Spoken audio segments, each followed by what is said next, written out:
Hello बच्चों, कैसे हो सभी? आई होप सब बहुत बढ़िया होंगे। सो इस वीडियो में हम एक ऐसे एग्ज़ाम के बारे में डिस्कस करने वाले हैं जिसमें आप बहुत अच्छे अच्छे बड़े गवर्नमेंट इंस्टीट्यूट में एडमिशन ले सकते हैं।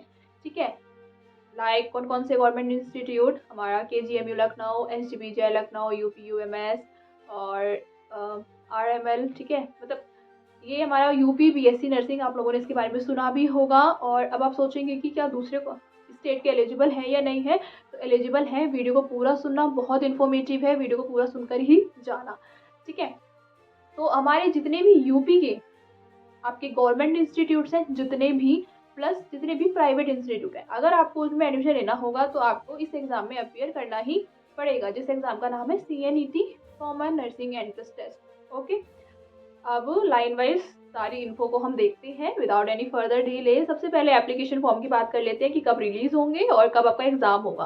तो एप्लीकेशन फॉर्म हमारा अप्रैल के सेकेंड वीक में रिलीज होंगे एंड जो एग्जाम है इसका वो जून के फर्स्ट संडे को होता है। ठीक है। तो जो इस बार पढ़ रहा है 2024 में, वो 2 तारीख को पढ़ रहा है, तो आपका एग्जाम 2 जून को होगा, मोस्ट 99% है। और आपका एम्स का कब पड़ता है? इस बार डेट आ चुकी है 8 जून को, सेकेंड सैटरडे को पड़ता है एम्स की। तो इसकी तैयारी आप साथ साथ करते जाइए। एम्स की भी कर रहे हो, इसकी भी करो, कहीं ना कहीं होगा ही, आपको एक अच्छा गवर्नमेंट इंस्टीट्यूट मिल जाएगा। ठीक है। तो ये फॉर्म भी आप लोग भरेंगे। अब हम देख लेते हैं कॉलेजेस। मैंने आपको बता दी कौन कौन से हैं, सारे गवर्नमेंट इंस्टीट्यूट प्लस कुछ के मैंने आपको नाम भी बताए हैं जितने भी प्राइवेट हैं यूपी की। ओके। नाउ कुछ अब देख लेते हैं हम क्या क्वालिफिकेशंस चाहिए कि आप एलिजिबल हो इस एग्ज़ाम में बैठने के लिए या फिर नहीं। तो सबसे पहले जनरल कैटेगरी है, इसमें थोड़ा सा अलग क्राइटेरिया है क्वालिफिकेशन का। जो जनरल कैटेगरी के स्टूडेंट्स हैं उनके पास PCB, जैसे हमारे में अदर में क्या होता है, PCB और इंग्लिश मिला के आपके 55% या 45% एग्रीगेट मार्क्स होने चाहिए, बट यहाँ ऐसा नहीं है। यहाँ पे फिजिक्स केमिस्ट्री बायो के 3 सब्जेक्ट के एटलीस्ट 45% मार्क्स और इंग्लिश में आप अलग से पास होने चाहिए। और पासिंग मार्क्स तो बहुत कम होते हैं ना, थोड़े कम होते हैं वो। ठीक है। तो ये इंग्लिश अलग से आप पास होने चाहिए और PCB आपके मिलाकर 45% आनी चाहिए। जनरल कैटेगरी के लिए ऐसा है। और ST OBC के लिए आपका 40% है। ठीक है। 10+12 की बात कर रहे हैं हम, 10+2। और इस एग्ज़ाम में अपियर होने के लिए आपके पास इंग्लिश होना इन 10th और 11th 12th तक होना ज़रूरी है। इंग्लिश, जिसके पास इंग्लिश नहीं है सो वो ये एग्ज़ाम नहीं दे सकते। और भी कुछ पॉइंट्स हैं जो यहाँ आपको बहुत बेनिफिट कर सकते हैं कि जो मैरिड कैंडिडेट्स हैं, जैसे हमारे अदर एग्ज़ाम्स में ये होता है कि अनमैरिड गर्ल्स ही दे सकती हैं, बट ऐसा नहीं है। जो मैरिड कैंडिडेट्स हैं they can also give this exam, and this exam is not only for females, males are also eligible. Okay, so these 2 points are very good and yep, जो हमारे लिए अपॉर्चुनिटी है वो यहाँ पर बढ़ जाती है इन 2 पॉइंट्स की वजह से। ठीक है। वीडियो को पूरा सुनना, बहुत आगे इन्फो आ रही है अभी। अब हम नेक्स्ट देख लेते हैं आपका जो OBC और EWS का भी यहाँ पे लगता है और OBC का सर्टिफिकेट भी यहाँ पे लग जाएगा। तो जो इनकी डेट है, मतलब किस डेट के बाद का एलिजिबल होता है, तो आपका 1 अप्रैल 2024 के बाद का ही रिन्यू होना चाहिए ये। ठीक है। उससे पहले का नहीं लगेगा, क्योंकि कुछ के पास इससे पहले का भी होगा, तो वो उन्हें जो इस एग्ज़ाम को फिल करेंगे तो उन्हें अप्रैल में ही इसे रिन्यू करवाना भी पड़ेगा। ठीक है। बाकी अब हम देखते हैं, अब एक सबसे बड़े डाउट पे हम बात करते हैं। उससे पहले थोड़ा एग्ज़ाम के बारे में देख लेते हैं कि एग्ज़ाम में हमारा जो है ये वो कैसा पैटर्न रहेगा। पैटर्न इसका थोड़ा सा डिफरेंट है, बट इसमें भी एक बेनिफिट है, वो भी सुनो। तो कई सारे पॉजिटिव पॉइंट्स इसमें हमारे पास हैं, इसलिए ये एग्ज़ाम वो आप फॉर्म फिल कर देंगे। तो पॉजिटिव पॉइंट हमारे पास ये क्या आ जाता है, देखो हमारा जो एग्ज़ाम पैटर्न है 200 क्वेश्चन आएंगे इसमें। 200 क्वेश्चन में 20% 20% 20% 5 सब्जेक्ट हैं। फिजिक्स केमिस्ट्री बायो के 20% क्वेश्चन आएंगे, मतलब कि 40 क्वेश्चन किसके आ गए हमारे, फिजिक्स केमिस्ट्री बायोलॉजी के। और जनरल नॉलेज और इंग्लिश मिला के, इन दोनों को मिला के कितना, इन दोनों को मिलाकर भी 40 क्वेश्चन आएंगे। प्लस आपके नर्सिंग एप्टीट्यूड, यहाँ पे एक अलग जो है टॉपिक ऐड हो जाता है। नर्सिंग एप्टीट्यूड क्वेश्चन भी 40% आएंगे। ठीक है। इस पर एग्ज़ाम से पहले आपको general knowledge, English, nursing aptitude क्योंकि हमारे जितने भी एग्ज़ाम्स हैं किसी ना किसी में कुछ कुछ आएगा, तो इस पर भी वीडियोस आ जाएंगी।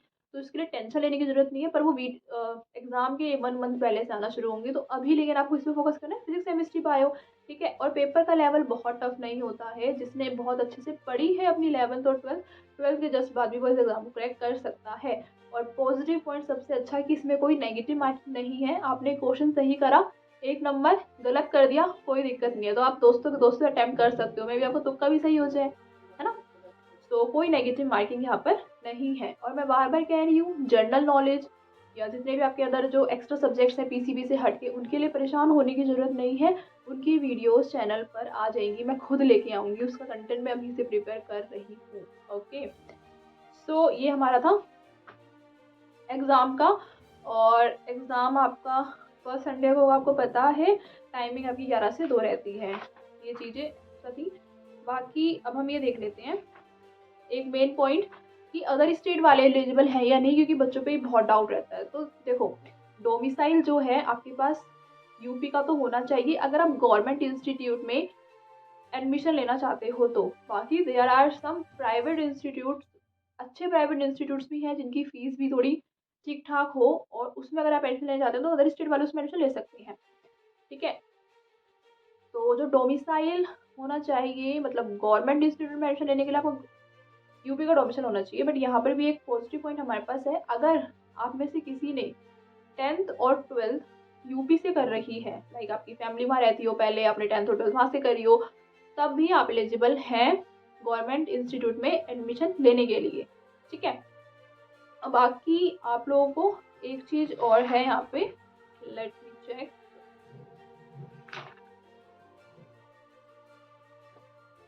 और जो आपका सर्टिफिकेट है वो भी तभी लगेगा, ओबीसी और ईडब्ल्यूएस का, जब वो यूपी से बना हुआ हो, ठीक है। तो यहाँ पे थोड़ा पॉइंट है कि गवर्नमेंट इंस्टीट्यूट में एडमिशन लेना है तो आप यूपी के होने चाहिए।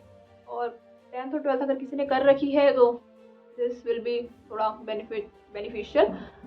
लेकिन फिर भी कई सारे पॉजिटिव पॉइंट्स हैं कि आप मेरिट कैंडिडेट्स भी दे सकती हैं, मेल्स और फीमेल्स दोनों के लिए है, ओके। और कोई नेगेटिव मार्किंग नहीं है, so there are, this is मतलब गुड अपॉर्चुनिटी। उसके बाद हम देख लें तो फॉर्म फिलिंग कैसे करना होगा। फॉर्म फिलिंग के सेम स्टेप रहते हैं आपके, बस आप जो फ़ोटो खिंचवाएं, आप किसी भी एग्जाम के लिए फ़ोटो खिंचवाओ तो उसमें नीचे डेट और नाम और डेट के साथ खिंचवा लेना, क्योंकि इसमें वही लगेगी। तो आप हर एग्जाम के लिए अपना अलग अलग तो फ़ोटो खिंचवाएंगे नहीं, तो एक ही फ़ोटो खिंचवाओ जिसमें नेम और डेट को सब में चल जाता है, ठीक है, विद क्लियर बैकग्राउंड। बाकी फॉर्म फिलिंग आपका सेम रहेगा। हाँ, एक चीज़ और कि जो फॉर्म के पैसे कितने लगेंगे, तो आपका जनरल कैटेगरी वालों के लिए 3000 है, ठीक है। और जो अदर कैटेगरी है एससी एसटी और ओबीसी, उनका जो लगेगा हमारा 2000 लगेगा, ठीक है। ये आपके हो गए application fees. Now very important point is कि कट ऑफ क्या रहेगी, कितनी कट ऑफ पर। देखो, जो हमारा 50 परसेंटाइल 45 परसेंटाइल, ये जो होता है हमारा क्वालिफाइंग मार्क्स होता है, मतलब मार्क्स होता है कि आपके इतने आए तो आपने क्वालिफाई कर लिया। बट इसका मतलब ये नहीं आपने क्वालिफाई कर लिया तो आपको एक गवर्नमेंट इंस्टीट्यूट मिल सकता है, ऐसा तो नहीं है। गवर्नमेंट इंस्टीट्यूट में कट ऑफ बहुत हाई जाती है और एग्ज़ाम बहुत हार्ड नहीं आता है, ठीक रहता है। तो मुझे लगता है जिन बच्चों ने अपनी 11th-12th अच्छे से पढ़ी है तो वो इस एग्ज़ाम को ईज़िली क्रैक कर लेंगे। तो कट ऑफ की बात कर लें तो जनरल वालों को अगर गवर्नमेंट इंस्टीट्यूट में एडमिशन लेना होगा तो वो 150 से प्लस मार्क्स ही उन्हें लाने पड़ेंगे। उससे कम पे गवर्नमेंट इंस्टीट्यूट मिलने के बहुत ही कम चांस रह जाते हैं, ठीक है। और जो अदर कैटेगरी वाले हैं हमारे, जैसे कि ओबीसी हो गया, थोड़ा 10 मार्क्स कम कर लो, 10 से 15। और जो एससी एसटी हैं उनको भी 100 प्लस, 100 से 110 प्लस मार्क्स चाहिए ही चाहिए गवर्नमेंट इंस्टीट्यूट के लिए। पर प्लस मतलब प्राइवेट इंस्टीट्यूट के लिए आप कम मार्क्स ला सकते हो, उसमें दिक्कत नहीं है। लेकिन फॉर गवर्नमेंट जो अच्छे अच्छे कॉलेजेस है उसमें एडमिशन लेने के लिए आपकी कट ऑफ जो है बहुत हाई जाती है और मार्क्स भी आपको बहुत अच्छे लाने होंगे, ठीक है। तो इस पर भी, इसके एग्ज़ाम पर भी मैं वीडियो आगे लाती रहूँगी। तो चैनल को सब्सक्राइब कर दो। अगर वीडियो आपको थोड़ी भी पसंद आई हो, थोड़ी भी इन्फॉर्मेटिव लगी हो, हेल्पफुल लगी हो, तो वीडियो को चैनल को सब्सक्राइब करें।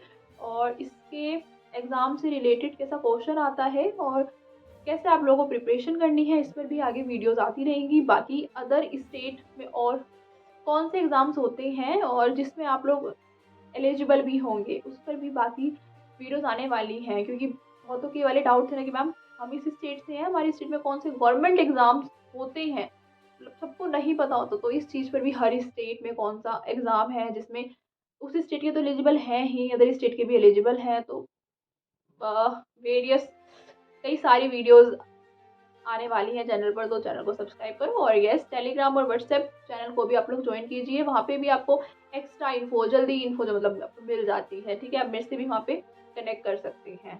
तो thank you for watching this video. See you in the next video. Bye bye.